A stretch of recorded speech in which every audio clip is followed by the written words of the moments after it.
They called him the Wolf of Valdrin, the king who burned villages and broke armies with his bare hands. The monster mothers whispered about to keep their children from wandering too far into the dark. Revell had heard the stories her whole life. Now she was standing in his courtyard, wrists bound in iron, dressed in rags, offered up like a lamb to a wolf. Her sisters had done this. Amira and Lisanne, with their soft smiles and sharp calculations, had wrapped her in chains and called it a peace offering. A gift, they said, to end the war between Grey Mist and Valdrin, a servant for the Alpha King. What they meant was a sacrifice. The courtyard was filled with wolves, hundreds of them flanking their king, watching in hungry silence as Revell was dragged forward. She kept her chin lifted. She would not give them her fear. Then he appeared. Alpha King Corveth descended the fortress steps like a storm-given form, taller than any man she had ever seen. Dark hair fell across his scarred face, and his eyes, silver gray, the color of winter moons, swept over her with cold assessment. Revell stopped breathing. He walked closer. The guards stepped aside. The crowd went silent. And then he froze. His nostrils flared. His entire body went rigid, like a man who had just been struck by lightning. Those silver eyes locked onto hers, and something in them shifted, cracked open, burned. One word fell from his lips. Quiet, absolute, irreversible. Mate. The courtyard erupted. But Revell heard none of it. Because the most feared Alpha King in the realm was staring at her like she was the answer to a question he had stopped asking long ago.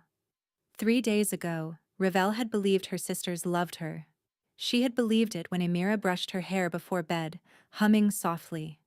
She had believed it when Lisanne slipped extra bread onto her plate during the lean winter months. She had believed it even when their father died and left all 3 of them orphans in a pack that had already forgotten their names.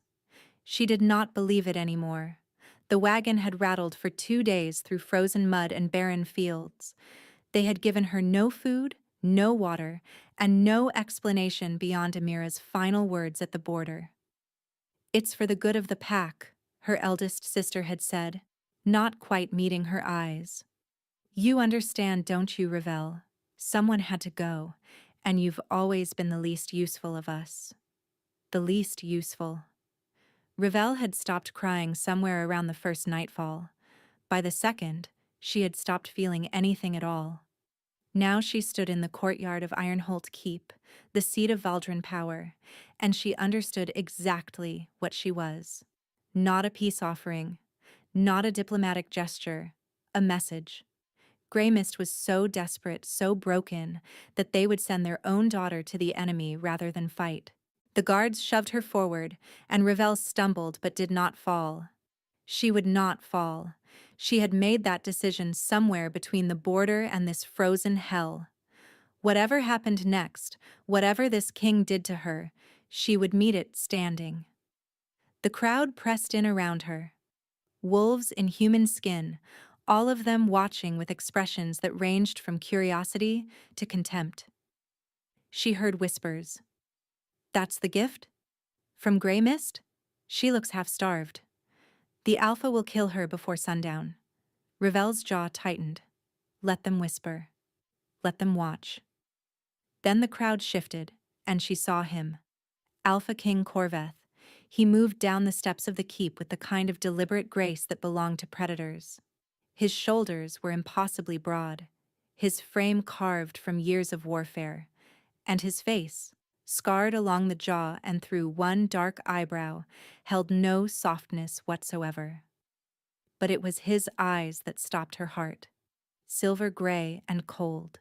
The eyes of a man who had seen too much death to be moved by anything at all. He stopped 10 paces away. His gaze swept over her, assessing, dismissing, and then his entire body went still. Revell felt it before she understood it, a pull in her chest, a thread she hadn't known existed suddenly pulled taut. Her wolf, dormant for so long, stirred inside her and pressed against her ribs like it was trying to reach him. No, That was impossible. But Corveth's expression had changed. The cold assessment was gone. In its place was something raw, something that looked almost like pain. He stepped forward. The crowd drew back. Ravel's breath caught. He stopped directly in front of her, close enough that she could see the flecks of ice in his silver eyes, close enough that his scent, pine and wood smoke, and something darker, wrapped around her like a physical thing. "Who sent you?" His voice was low, rough, scraped from somewhere deep. Ravel lifted her chin. "My sisters." Something flickered across his face. "And they knew? What you are?" "What I am." Ravel's voice came out steady despite her pounding heart. "I am a servant, a peace offering. That is what they called me." Corveth's jaw clenched so hard she heard his teeth grind together. Then he reached for her wrists, and every guard in the courtyard stiffened. But the king was not reaching for a weapon. He was reaching for her chains. His hands, scarred and enormous, closed around the iron cuffs. He twisted once, and the metal shattered like it was made of dry twigs. The chains fell to the frozen ground. Ravel stared at her freed wrists, then up at him. "I don't understand." "No," Corveth said, his voice barely above a breath. "I don't suppose you do." He turned to the crowd, and when he spoke again, his voice carried across the courtyard like rolling thunder. "This woman is not a servant. She is not a gift. She is my fated mate, and anyone who touches her will answer to me personally." The silence that followed was absolute. Ravel's knees nearly buckled. Mate. The word echoed inside her skull. Fated mate. The bond that every wolf dreamed of and most never found. The connection that could not be faked, could not be forced, could not be broken.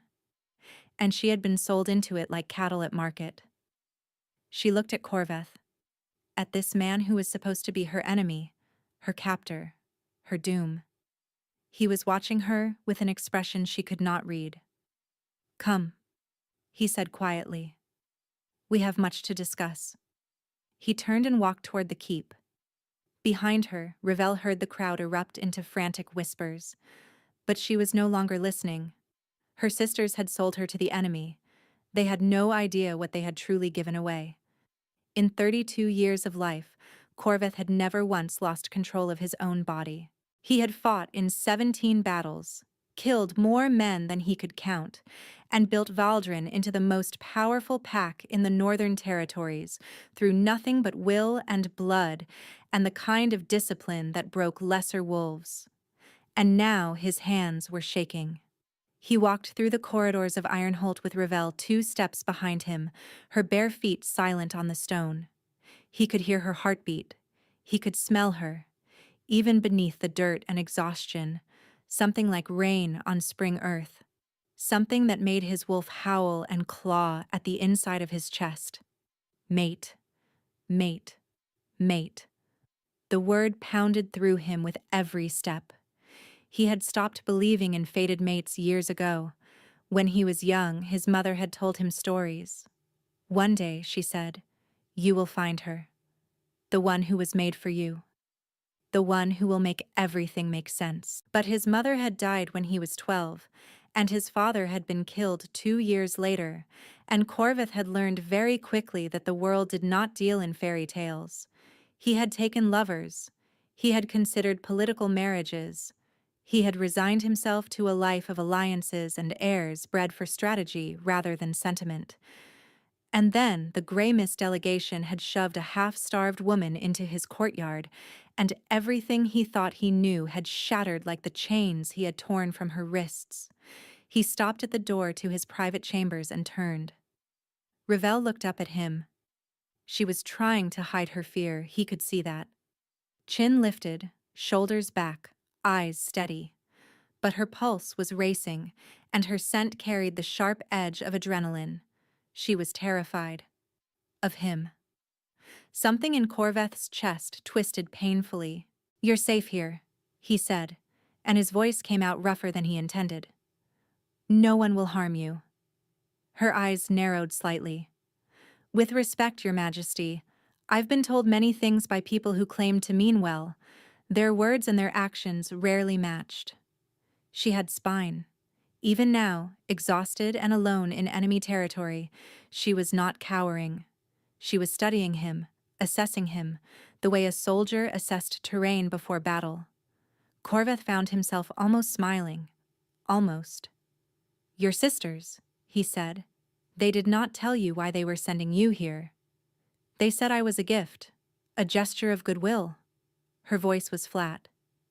"They said someone had to go, and I was the most expendable." Expendable. The word tasted like poison. "You are a true-blooded wolf of Grey Mist, daughter of their former beta, if I'm not mistaken." Something flickered in her eyes. Surprise, then wariness. "You know who my father was? I make it my business to know my enemies." He paused. "Your father was an honorable man. We fought against each other twice. He nearly killed me once." Ravel blinked. "He never mentioned that." "He wouldn't have. It was the kind of fight that earns respect, not boasting." Corveth studied her face, finding her father's stubborn jaw, her father's unflinching gaze. "He died 3 winters ago." "Yes." "And your mother?" "When I was 6. No emotion in her voice, but her scent shifted. Old grief, buried deep. Corveth nodded slowly. "So you were alone?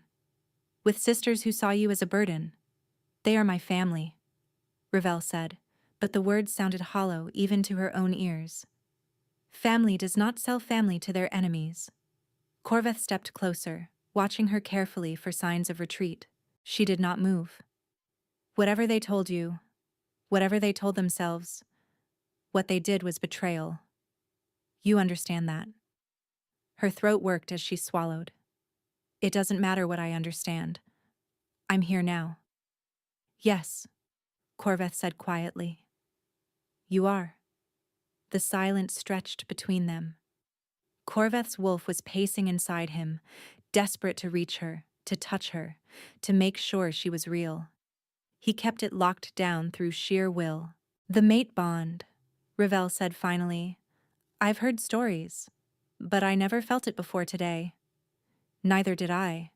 He watched her absorb that. "The bond is rare. Most wolves never experience it. Those who do often spend years searching. And here you are, delivered to my doorstep in chains by people who had no idea what they held." "What does this mean?" Her voice was barely above a whisper. "For me. For you. For the war." Corveth considered his answer carefully. "It means everything has changed. A fated bond cannot be ignored. It cannot be broken. If I reject you, my wolf will never recover. If you reject me, yours will suffer the same. So we're trapped. Perhaps." He held her gaze. "Or perhaps we have been given something neither of us expected. The choice of what to do with it is still ours." Ravel's expression shifted just slightly. The fear was still there, but now there was something else. Curiosity. A flicker of something that might, with time, become something warmer. A knock at the door made them both turn. Sorven, Corveth's second in command, entered with a grim expression. "Forgive the interruption, Your Majesty, but you should know, Lady Athara has requested an audience." Corveth's jaw tightened. Ravel looked between them. "Who is Lady Athara?" Sorven's eyes flicked to the king, uncertain. Corveth exhaled slowly. "She is the woman who was supposed to become my Luna before today." The words hung in the air like smoke before a fire. And somewhere in the keep, Corveth knew, a very dangerous woman was already planning what to do about the girl who had just stolen her future. The chambers they gave her were larger than the entire house she had shared with her sisters in Grey Mist. Ravel stood in the center of the room, afraid to touch anything. The bed was draped in furs so thick and soft they looked like clouds made solid. A fire crackled in a stone hearth large enough for her to stand inside. Tapestries covered the walls, depicting wolves hunting through silver forests, and the windows overlooked a courtyard where guards trained in precise, brutal formations. This was not a servant's room. This was a room for someone who mattered. Ravel did not know how to be someone who mattered. A knock at the door made her flinch. She turned as a woman entered, older than Ravel by perhaps a decade, with kind eyes and gray-streaked hair pulled back in a practical braid. "I'm Brennis," the woman said, setting down a tray laden with food and a steaming pitcher. "The king asked me to see to your needs." "My needs," Ravel repeated. The words felt strange in her mouth. "A bath is being prepared. Clean clothes have been sent for. And you look like you haven't eaten properly in weeks, so I brought enough food for 3 people." Brennis studied her with frank assessment. "Though I suspect you could use every bite." Ravel's stomach cramped at the sight of the food: fresh bread, sliced meat, cheese and fruit, and something that smelled like spiced honey. "I don't understand," she said. "Why am I being treated like this? I was supposed to be a servant." Brennis's expression softened. "You're his mate, child. Whatever you were before, you're not that anymore. The king's fated mate is the most protected person in all of Valdrin." "He doesn't know me," Ravel said. "I'm his enemy." "The bond doesn't care about politics." Brennis poured something steaming into a cup and pressed it into Ravella's hands. "Drink. It's just tea with honey. You need warmth inside you." Ravel wrapped her fingers around the cup. The heat seeped into her frozen hands, and she felt something in her chest loosen, just slightly. "Thank you," she whispered. Brennis nodded. "The king is not what the stories say, child. I've served this house for 20 years. I've seen what he was before the crown and what the crown has made of him. There is more to Corveth than blood and war." "Then why does everyone fear him?" "Because fear is useful. It keeps enemies at bay. It keeps his people safe." Brennis moved toward the door, then paused. "But fear is also lonely. Remember that."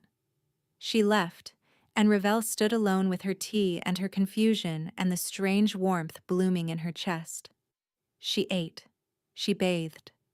She dressed in clothes softer than anything she had ever worn, a simple gray dress that fit her perfectly, as if someone had known her measurements before she arrived. She was sitting by the fire, trying to process the impossible turn her life had taken, when the door opened without a knock. The woman who entered was beautiful in the way a blade was beautiful. Tall, raven-haired, with sharp cheekbones and eyes the color of burnt amber. She wore a gown of deep crimson that hugged her figure, and she moved with the confidence of someone who had never once been told no. Ravel stood immediately, instinct screaming at her to be ready. "So." The woman's voice was silk wrapped around steel. "You're the Grey Mist girl. I am Ravel. I know who you are." The woman circled her slowly, the way a wolf circled wounded prey. "I am Lady Ithara. Until this morning, I was to be the king's Luna, his chosen queen, his political partner and the mother of his heirs." Ravel kept her voice steady. "I did not ask for this." "No, you didn't." Ithara stopped in front of her, close enough that Ravel could smell her perfume, jasmine, and something sharper beneath. "You were dragged here in chains like an animal, and yet somehow, the king looks at you like you hung the moon." "The bond," Ravel said carefully, "was not my choice." "No, it wasn't." Ithara smiled, and the warmth did not reach her eyes. "But choices can be made now, can't they? You could reject him. The bond would weaken. He would recover, eventually, and I would be there to help him through it. I don't want to hurt him." "How noble." Ithara's smile sharpened. "But you will hurt him, little wolf, simply by existing. You are an enemy's daughter, a political disaster, a walking reminder that the mate he found was sent to him in chains as an insult. Every day you stay here, you weaken his position." The king didn't seem to think so. "The king is blinded by the bond. He cannot see clearly when he looks at you, but I see you perfectly. Ithara leaned closer, and her voice dropped to something soft and dangerous. I see a scared little girl who doesn't belong here, who will never belong here, and I will be watching every single thing you do. She stepped back, that sharp smile still fixed in place. Welcome to Valdrin, Revel of Grey Mist. I do hope you survive it. She swept out of the room like a crimson storm, leaving silence in her wake. Revel stood very still, her heart pounding, her hands clenched at her sides. The fire crackled softly. Outside, the wind howled against the windows. And somewhere deep inside her chest, her wolf stirred, not with fear, but with something fiercer. Something that felt like the first spark of a fire that would not be easily extinguished. She would not let this woman break her. She had survived her sisters. She had survived the journey. She had survived the chains and the cold and the cruelty of everyone who had ever looked at her and seen nothing worth keeping. If Lady Ithara wanted a war, Revel would give her one. She just had to figure out how to fight it. 1 week passed, and Revel learned that Ironholt Keep was not what she had expected. She had expected cold stone and colder hearts. She had expected cruelty disguised as indifference. She had expected to be forgotten in her chambers, ignored until the king decided what to do with his unwanted mate. Instead, she found something far more confusing. Brennus came every morning with fresh food and warmer clothes. Guards nodded to her in the hallways, not with hostility, but with something approaching respect. Servants asked if she needed anything, and when she said no, they looked genuinely disappointed that they could not help.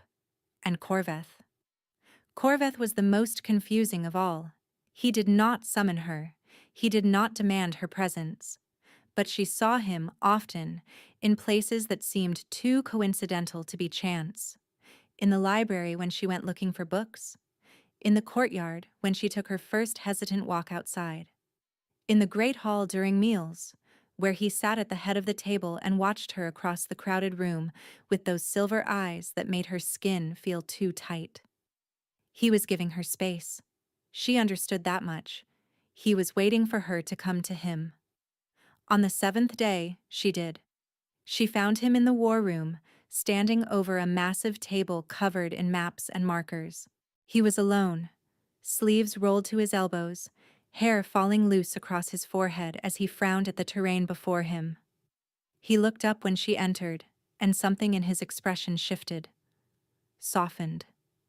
Revel. Her name in his voice still did strange things to her chest. You came. You've been circling me like a wolf with a trapped rabbit, she said. I thought I'd save you the trouble. His mouth twitched, almost a smile. That obvious? To someone who grew up watching wolves. Yes. He straightened, giving her his full attention. She tried not to notice how tall he was, how the firelight caught the silver in his eyes, how his scent reached her even from across the room. I wanted to give you time to adjust, he said. This has not been a gentle transition. No. Revel moved closer, stopping at the edge of the map table. It hasn't. She looked down at the markers, recognizing some of the territories. Grey Mist was there, marked in gray. Valdrin covered more than half the map, marked in black. Are you planning more conquests? She asked. Defense positions. Corveth traced a mountain range with one scarred finger. Grey Mist may have sent you as a peace offering, but I am not foolish enough to believe peace is what they want. My sisters sent me to get rid of me. I don't think they were thinking about war. Or peace. Your sisters, Corveth said slowly, are not the only ones making decisions in Grey Mist. Revel looked up at him. What do you mean? He was quiet for a moment, choosing his words carefully. Your pack has new leadership since your father's death, Alpha Brennick and his inner circle. They have been pushing for escalation for years. The war was meant to weaken both sides enough for Brennick to consolidate power. And sending me here? Either a calculated insult or something more. His jaw tightened. I don't yet know which. Ravel absorbed this, her mind racing. She had known her sisters were cold. She had not considered that they might be pawns in something larger. Why are you telling me this? She asked. I could be a spy. I could be here to report everything back to Greymist. Are you? No. The word came out fierce and immediate. They sold me. Whatever loyalty I had died in that wagon. Corveth studied her for a long moment, and she felt the weight of his assessment. He was deciding something. She could feel the moment hanging between them like a held breath. I believe you, he said finally. Something loosened in Ravel's chest. She hadn't realized how badly she needed someone to believe her until that moment. The mate bond, she said, her voice quieter now. Does it influence you? Make you trust me when you shouldn't? It influences me, Corveth admitted. But not like that. The bond tells me you are mine, that I should protect you, that your pain is my pain. It does not tell me whether you are trustworthy, that I must decide for myself. And you've decided? He moved around the table closer until barely 2 feet separated them. His scent wrapped around her, pine and smoke and something that made her wolf press forward with desperate longing. I've decided, he said softly, that you are braver than anyone who has ever stood before me in this room. That you have been treated with cruelty by everyone who should have protected you. And that, if you give me the chance, I will spend the rest of my life making sure you never feel that alone again. Ravel's throat tightened. Her eyes burned. No one had ever spoken to her like this. No one had ever looked at her like she was something worth keeping. I don't know how to be what you need, she whispered. I don't know how to be a Luna. Then we learn together. He lifted his hand, hesitated, and then gently brushed a strand of hair from her face. His touch was warm, careful, like she was something precious. I have never had a mate before. I suspect I will be terrible at it. A laugh escaped her, small and surprised. That makes 2 of us. His eyes warmed. That almost smile returned. Then we are perfectly matched in our incompetence. She smiled back, and for the first time since she had arrived in Valdrin, it didn't feel forced. For the first time, it felt like maybe, possibly, impossibly, this could become something real. A month slipped by like water through cupped hands. Ravel barely noticed the days passing. Each one brought something new, something unexpected, something that slowly dismantled every belief she had carried with her from Greymist.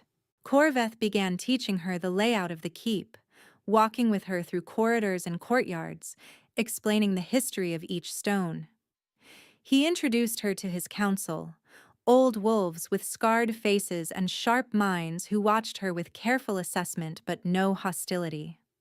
He gave her a seat at the high table during meals, where she sat at his right hand and felt the weight of every stare in the great hall. She should have felt like an imposter. Instead, she began to feel like she belonged. Brennis noticed the change first. You're standing taller, she said one morning, adjusting the collar of Ravel's dress. And you've stopped flinching every time someone enters the room. Have I? You have? Brennis smiled. This place suits you, child. Or perhaps it's not the place that suits you, but the man. Ravel's cheeks warmed. We barely know each other. You know enough. Brennis's eyes were knowing. I've watched the king for 20 years. I've never seen him laugh before you came. He laughs? Once, 3 days ago, when you tripped over the hound in the courtyard and called it a very rude carpet. Ravel covered her face with her hands. He told you about that? He told everyone about that, in his own way. Brennis patted her shoulder. He's proud of you, Ravel.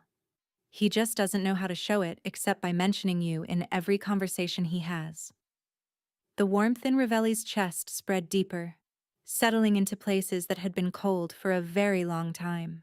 But not everything in Ironholt was warm. Ithara was still there. She attended every council meeting, every formal dinner, and every public event. She sat opposite Ravel at the high table and smiled with perfect politeness and eyes that promised slow ruin. She never said anything overtly hostile, never made accusations. But Ravel felt her watching, always watching, and cataloging every mistake, every stumble, every moment of uncertainty. And then there were the whispers. Ravel caught fragments in hallways and corners. Words like cursed and unstable and what happened before. She didn't understand the references, but she noticed how servants sometimes went quiet when Corveth passed, how his guards occasionally exchanged glances when he seemed distracted or tense. Something was wrong, something no one was telling her. She was in the library late one evening when she heard it. Raised voices, muffled by stone walls but still audible. She followed the sound to a half-open door and stopped when she recognized the voices. Corveth and Ithara. "You cannot ignore this forever." Ithara's voice was sharp. "The council is beginning to talk. The episodes are getting worse, and you refuse to take any precautions. The episodes are under control. They are not, and you know it." A pause. How long until you lose control in front of her? How long until your precious mate sees what you really are? That is not your concern. It is absolutely my concern. I was supposed to be your Luna. I was supposed to help you manage this. Instead, you chose some half-starved enemy girl who knows nothing about what you carry. Ravel is my mate. That is not a choice. Everything is a choice, Corveth. You could reject the bond. You could let it fade. You could choose stability over sentiment. Silence. Heavy and long. "Leave," Corveth said finally. His voice was cold. "Before I forget that we were once allies." Footsteps approached the door, and Ravel pressed herself against the wall, heart pounding. Ithara swept past without seeing her, crimson gown trailing like a blood stain on the stone. Ravel waited until the footsteps faded, then stepped into the doorway. Corveth stood by the window, his back to her, shoulders rigid. He didn't turn, but she knew he was aware of her presence. "How much did you hear?" he asked. "Enough." She stepped closer. What episodes was she talking about? He didn't answer for a long moment. When he finally turned, his face was carved from stone. "There are things about me you don't know," he said. "Things I should have told you before this went any further." "Then tell me now." "Not here." He moved toward the door, passing close enough that she felt the tension radiating from his body. "Tomorrow, I will show you something. Then you can decide if you still want any part of this bond." He left without another word. Ravel stood alone in the library, her heart caught somewhere between her ribs, fear and determination warring inside her chest. Whatever secret Corveth was hiding, she would face it. She just hoped she was strong enough to survive what she found. He should have told her sooner. Corveth stood at the entrance to the lower keep, the part of Ironholt that no one spoke about. The corridors here were older, darker, carved from the mountain itself. The air smelled of damp stone and something metallic. Blood. Old blood. His blood, spilled in this place more times than he could count. Ravel appeared at the top of the stairs, and he watched her descend, her face pale but determined. She had not slept well. He could see it in the shadows beneath her eyes. Neither had he. "What is this place?" she asked when she reached him. "The containment chambers." He gestured for her to follow. "Built 200 years ago for wolves who lost control of their beasts, my great-grandfather commissioned them after he killed his own brother during a blood rage." Ravel's steps slowed. Blood rage? A hereditary curse. The word tasted like ash. "It runs in my bloodline. Not every generation, but enough. The wolf becomes dominant, uncontrollable. The man disappears, and only the beast remains." He stopped at a heavy iron door, scarred with claw marks on the inside. "I have it," he said quietly. "The rage. It comes without warning. One moment I am myself, and the next I am something else entirely. Something that destroys everything it touches. Ravel stared at the door, at the marks, at the reinforced locks designed to keep a monster contained. How often? She asked. It varies. Sometimes months pass without incident, sometimes days. He forced himself to meet her eyes. It is why I have fought so many wars. The violence helps. It gives the beast somewhere to go. Without it, the episodes come faster, stronger, harder to predict. Ithara said they were getting worse. She is right. The admission cost him more than he wanted to show. Since the fighting stopped, since I brought you here, the episodes have increased. The beast wants something it cannot have, and it is tearing itself apart trying to reach it. What does it want? Corveth looked at her, and the truth scraped out of him like something being dragged across broken glass. You. Ravel went very still. The mate bond, he continued, is driving it mad. The beast recognizes you. It wants to claim you, protect you, and keep you safe. But I have kept my distance, trying to give you time to choose. And the beast does not understand patience. It only understands possession. So the closer we get, the worse it becomes? No. The more I deny the bond, the worse it becomes. If I let myself fully accept it, if you accepted it, the beast would calm. The rage would ease. He paused. But I cannot ask you to bind yourself to a monster just to save me. Ravel was quiet for a long moment, her expression unreadable. Is there something else? She asked finally. Something you're still not telling me? Corveth closed his eyes. Of course she would sense it. The bond made lies almost impossible between mates. Even partial truths rang false. Your father, he said. Ravel stiffened. What about him? I told you we fought twice, that he nearly killed me once. Corveth opened his eyes and made himself face her. What I did not tell you is how he died. He died in the Battle of Ashenford, defending Greymist's southern border. He died in the Battle of Ashenford, Corveth agreed. But he was not defending Greymist. He was defending me. The color drained from Ravel's face. We had been enemies, Corveth continued, each word heavier than the last. But during our second encounter, something changed. He saw me go into a blood rage, and instead of killing me while I was vulnerable, he restrained me, talked me down. He was the first person outside my bloodline who had ever seen the beast and not run. I don't understand. We kept in contact after that. Secretly. He had discovered something. Documents that proved your pack's leadership had been manipulating both sides, prolonging the war for profit. He was going to bring the evidence to me. Corveth's voice cracked. The ambush at Ashenford was meant for me. Your father found out and rode through the night to warn me. He arrived just as the arrows fell. The memory burned behind his eyes. He threw himself in front of the volley, took 6 arrows meant for my chest. Ravel's hand flew to her mouth. Her eyes glistened. He died in my arms, Corveth said. And the last thing he said was that I had to find his daughters, that I had to protect them because they would be in danger once Brennick realized what he knew. His daughters. Ravel's voice was barely a whisper. Me. And my sisters. I sent men to Greymist. They reported that all 3 daughters were alive and safe, under the protection of your pack. I assumed they were being cared for. His jaw tightened.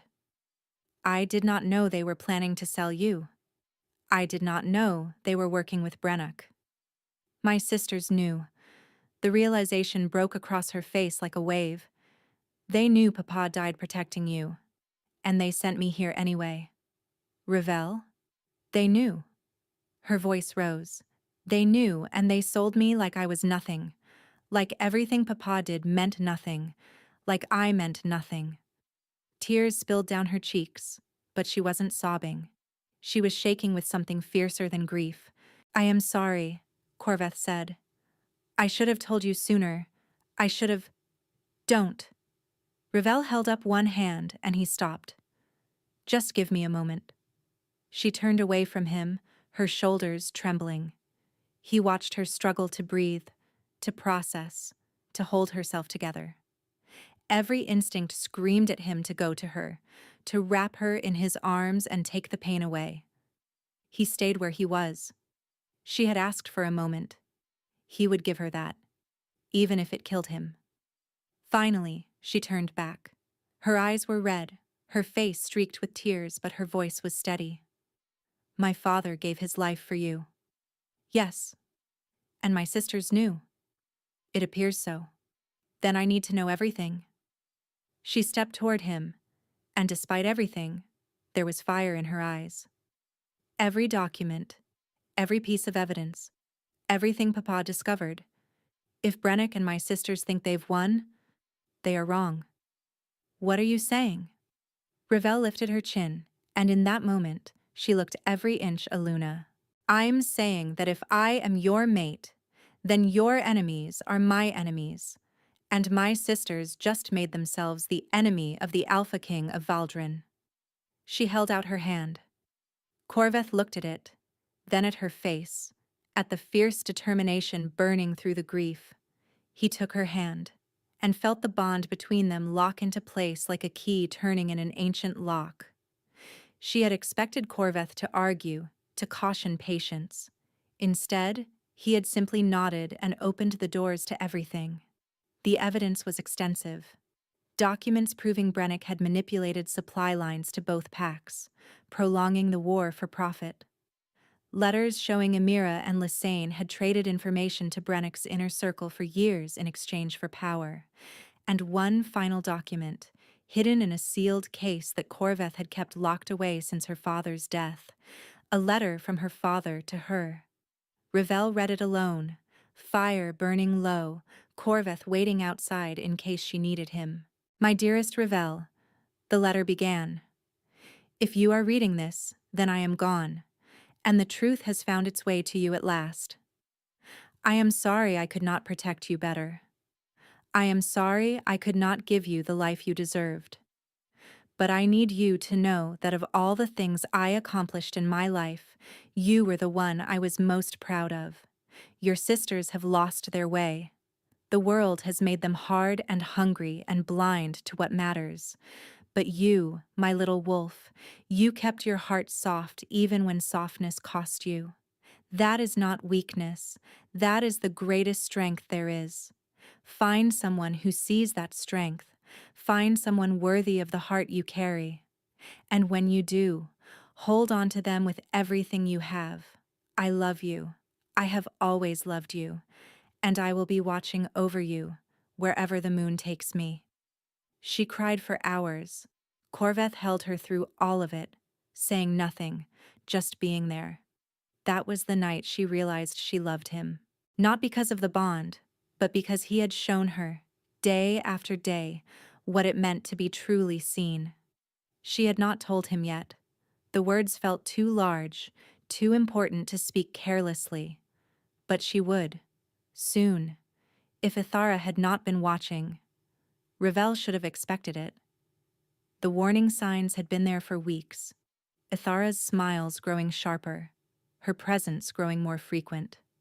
The way she lingered near Corveth, touching his arm, laughing at things he said, reminding everyone that she had known him longer. Ravel had ignored it, too focused on building a case against Brennick and her sisters. She had forgotten that wounded predators were the most dangerous. It happened on the night of the winter solstice. Ironholt was celebrating.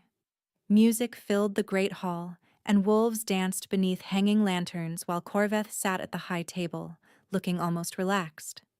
Ravel stepped outside for air, overwhelmed by the noise and the crowds. She was standing on the eastern balcony, watching the moon rise, when she heard footsteps behind her. Beautiful night, Ithara said.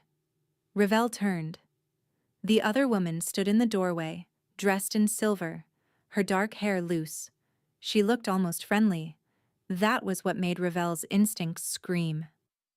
It is, Ravel said carefully. Of course you need a moment away. Ithara moved closer. It must be overwhelming. A month ago, you were a servant in chains. Now you're supposed to be Luna. Life changes quickly. It does. Ithara smiled. And it can change again, just as fast. She moved before Ravel could react. A blade appeared in Ithara's hand, and she lunged with the speed of a trained killer. Ravel twisted, but not fast enough. The blade caught her arm, slicing through fabric and skin. Ravel stumbled backward, hitting the balcony railing. Below her, the mountain dropped into darkness. I gave you every chance to leave, Ithra said, advancing. I told you what you were, an enemy, an outsider. You're insane. I'm practical. Ithra's eyes were cold. Corveth needs a Luna who can manage his condition, not some half-feral refugee who looks at him like he's a hero. He's not broken. He is. The blood rage destroyed his father, his grandfather, and it will destroy him unless someone controls it. Ithara raised the blade. I was supposed to be that someone. I spent 15 years preparing. Then you arrived, and he looked at you like none of it mattered. Because it doesn't. Ravella's voice was steady despite the blood on her arm. The Bond chose me. Then the Bond made a mistake. Ithra lunged again. This time, Ravel was ready. She ducked, grabbed Ithra's wrist, and twisted. The blade clattered to stone, but Ithra was faster. She broke free and drove her elbow into Ravel's stomach, doubling her over. Then her hands closed around Ravel's throat, pushing her against the railing. No one will mourn you, Ithara hissed. Your sisters sold you. Your pack forgot you. Corveth will recover. Ravel's vision was going dark. She clawed at Ithara's hands, but the grip was iron. This was it. This was how she died. And then a roar split the night. Ithara's hands vanished. Ravel collapsed against the railing, gasping. Something massive and black and terrifying stood between her and her attacker. Corveth, in full wolf form. Silver eyes burning with a rage that was not entirely human. Ithara scrambled backward. Corveth, wait! This isn't what it looks like. The wolf snarled. She attacked me first. Ithara's voice climbed toward panic. She's working with Brennick. I have proof. Lies. But the wolf wasn't listening to words. It lunged. Ithara screamed as the wolf caught her arm. Bones snapped. Corveth! Ravella's voice cracked. Corveth, stop. The wolf didn't stop. It shook Ithara like a doll. Corveth! Ravel pushed herself up and stumbled forward. She reached the wolf and put her hand against his massive head. Stop, she said softly. I'm here. I'm safe. You can stop. The wolf went rigid. For a terrible moment she thought it wouldn't work. Then the massive body shuddered. The jaws opened. Ithara fell to the ground, alive but broken. The wolf turned to Ravel, and those silver eyes were still wild. But beneath the rage, she saw fear.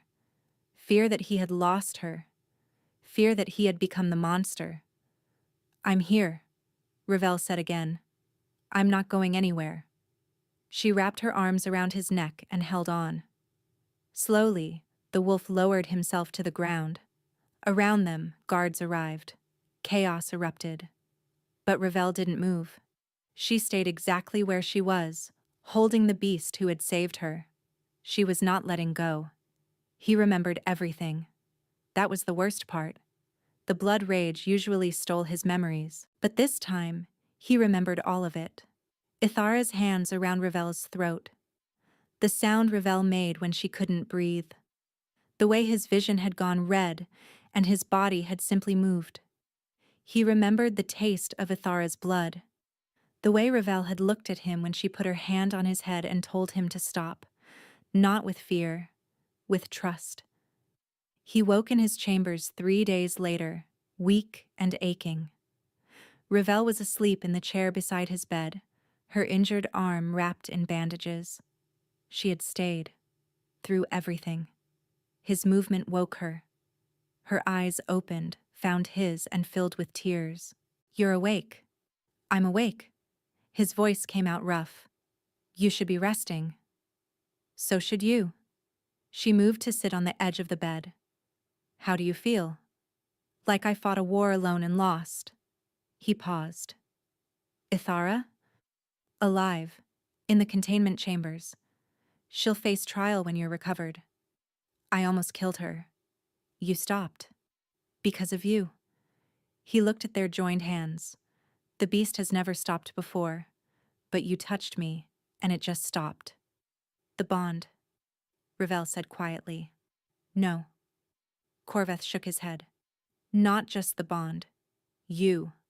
Something about you reaches the part of me that the beast can't touch. Her breath caught. I should have told you sooner. About all of it. I was afraid that if you knew what I really was, you would run. I'm not running. I know. He lifted her hand to his lips. I know. Silence fell between them, warm and heavy. My sisters, Ravel said finally. The evidence. What happens now? That depends on you. Corveth met her eyes. The case against Brennick is solid. When we present it to the Allied Pax, his leadership will collapse. Your sister's involvement will be exposed. Good. The word came out fierce. They sold me. They knew our father died protecting you, and they sold me anyway. They will answer for that. He paused. And after? When justice is served and the war is truly over? Ravel looked at him. What do you mean? You came here in chains, against your will. The mate bond connected us, but I never wanted you to feel trapped. He forced himself to say the words. If you want to leave after this is done, I will let you go. I will not hold you here. You would do that? Even though it would hurt you? Loving someone means wanting their happiness, even if that happiness isn't with you. He smiled, small and sad. I learned that from your father, the way he talked about you. Ravel was crying now. I don't want to leave, she said. Hope flared in his chest. You don't? No. She cupped his face in her hands. I spent my whole life being treated like I didn't matter. Then I came here, to the place that was supposed to be my prison, and I found someone who looks at me like I'm the answer to everything. You are. Then stop trying to give me an escape route. She leaned closer. I choose this. I choose you. Not because of the bond, because you're the first person who ever made me feel like I was worth choosing back. Corveth's hands covered hers. Ravel. I love you, she said. I love you, and I'm not going anywhere. A laugh escaped him, broken and full of wonder. I love you too. Good. She smiled through her tears. Then stop talking and kiss me. He did. And for the first time in his life, the beast inside him was completely, utterly silent. 6 months later, Ravel stood on the balcony where Ithara had tried to kill her and watched the sun rise over a world that had completely changed. Brennick was gone. The evidence had been presented to the Allied Pax, and his fall had been swift. He was rotting in a prison cell, awaiting trial for war crimes. Her sisters had fled the night before the evidence went public. Corveth had offered to hunt them down, but Ravel refused. Let them run, she had said. Let them spend the rest of their lives looking over their shoulders. That's punishment enough. Ithara had been banished, stripped of her rank, her lands, her name, and sent into exile in the frozen northern wastes.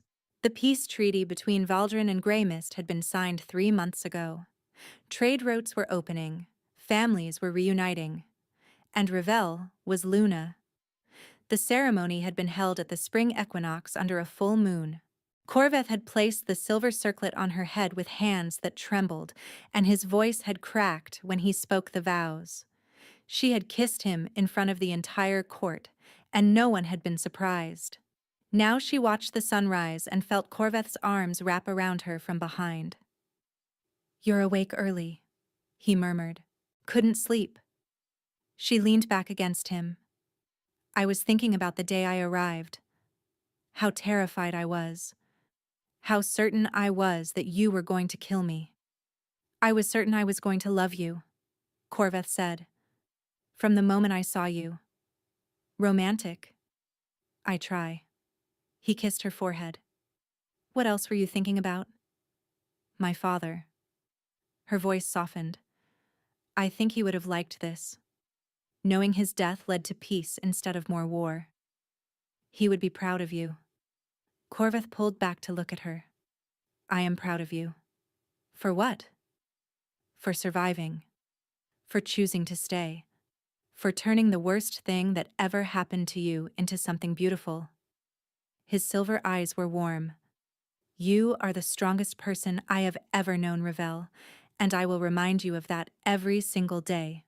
She smiled, bright and free. That's a lot of pressure. I'm the Alpha King. I can handle pressure. Can you handle me? Absolutely not.